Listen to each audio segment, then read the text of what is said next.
दिल में प्यार राम सीता भाग कथा का 21वां। आइए हम रामायण जी के अगले भाग में चलते हैं और आप सब हमारे साथ चलिए और पुण्य के भागी बने इस कथा का श्रवण करके। दिल में प्यार राम सीता का। अब सीता जी महल में आकर सोच रही हैं कि ये शिव जी का धनुष कितना कठोर है, भगवान इसको किस प्रकार तोड़ पाएंगे। सीता जी भवानी माँ के मंदिर में गईं और भगवान की वंदना की। जय गिरिवर राज किशोरी, जय महेश मुख चंद चकोरी, जय गज बदन सडासन माता, जगत जननी दुमा दामनी दुति गाता।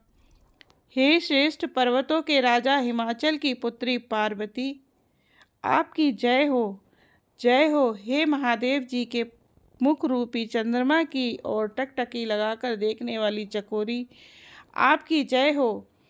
हे हाथी के मुख वाले गणेश जी और 6 मुख वाले स्वामी कार्तिकेय जी की माता, हे जगत जननी, हे बिजली की सी कांति युक्त शरीर वाली, आपकी जय हो।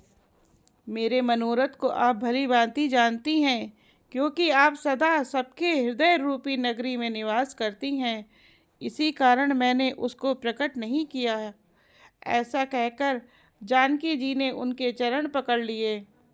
गिरिजा जी सीता जी के विनय और प्रेम के वश में हो गईं और उनके गले की माला खिसक पड़ी और मूर्ति मुस्कुराई। सीता जी ने आदर पूर्वक उस प्रसाद माला को सिर पर धारण किया।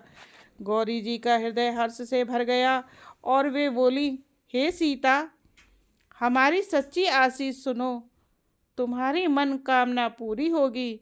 जिसमें तुम्हारा मन अनुरक्त हो गया है वही वर तुमको मिलेगा। और माँ कहती हैं, मनु जाहि रचई बिलई सो, बरु सहज सुंदर सांवरो, करुणा निधान सुजान सीलु, सनेहु जानत रावरो।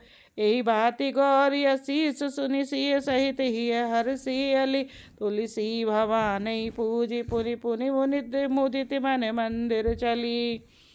जिसमें तुम्हारा मन अनुरक्त हो गया है वही स्वभाव से ही सुंदर सांवला वर तुमको मिलेगा। वह दया का खजाना है और सुजान है, तुम्हारे सील और स्नेह को जानता है। इस प्रकार श्री गौरी जी का आशीर्वाद सुनकर जानकी जी समेत सब सखियां हृदय में हर्षित हुई। तुलसीदास जी कहते हैं, भवानी जी को बार बार पूजकर सीता जी प्रसन्न मन से राजमहल को लौट आती चलीं। इधर भगवान लौट कर आए और श्री रामचंद्र जी ने विश्वामित्र जी से सब कह दिया। राम कहा, सब कौशक पाही फूलों से गुरु की पूजा की है। फिर दोनों भाइयों को आशीर्वाद दिया कि तुम्हारे मनोरथ सफल हों। यह सुनकर श्री राम लक्ष्मण सुखी रहे। इसके बाद भगवान ने संध्या वंदन किया। पूर्व दिशा में सुंदर चंद्रमा उदय हुआ। पहले राम लक्ष्मण सुंदर चंद्रमा को जानकी जी के मुख के समान मान रहे थे, लेकिन फिर कहते हैं, नहीं नहीं, ये चंद्रमा नहीं, चंद्रमा मेरी जानकी से तुलना नहीं कर सकता है। इसमें तो कलंक है और मेरी किशोरी निष्कलंक है। भगवान कहते हैं, मैंने गलती कर दी ये कहकर कि सीता जी का मुख चंद्रमा जैसा है, मुझे इसका दोष जरूर लगेगा। फिर भगवान सोचते सोचते इस प्रकार बड़ी देर हो गई। ये जानकर भगवान गुरुदेव के पास गए। फिर भगवान ने शयन किया है।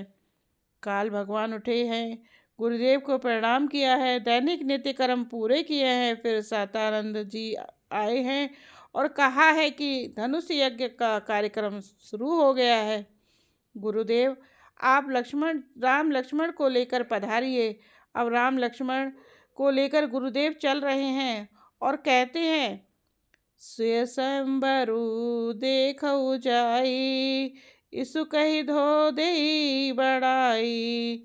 विश्वामित्र जी राम और लक्ष्मण को कहते हैं, चलो शिव धनुष यज्ञ देखने चलते हैं और देखते हैं आज भगवान किसको बड़ाई दिलवाते हैं, कौन इस धनुष को तोड़ेगा। लक्ष्मण को ये बात पसंद नहीं आई।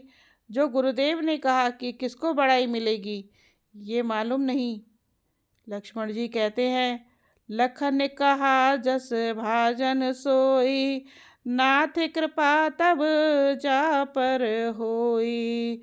लक्ष्मण जी ने कहा कि हे नाथ, जिस पर आपकी कृपा होगी वही बड़ाई का पात्र होगा, धनुष तोड़ने का श्रेय उसी को प्राप्त होगा। जय श्री राम। हमारा आज का पाठ पूरा हुआ। अब आगे के लिए आप बने रहिए इसी प्रकार हमारे साथ में और पुण्य के भागी बनिए। जय श्री राम। अगर आपको हमारा रामायण पाठ अच्छा लग रहा हो तो लाइक कीजिए, सब्सक्राइब कीजिए और कमेंट्स कीजिए, शेयर कीजिए। Thank you. जय श्री राम।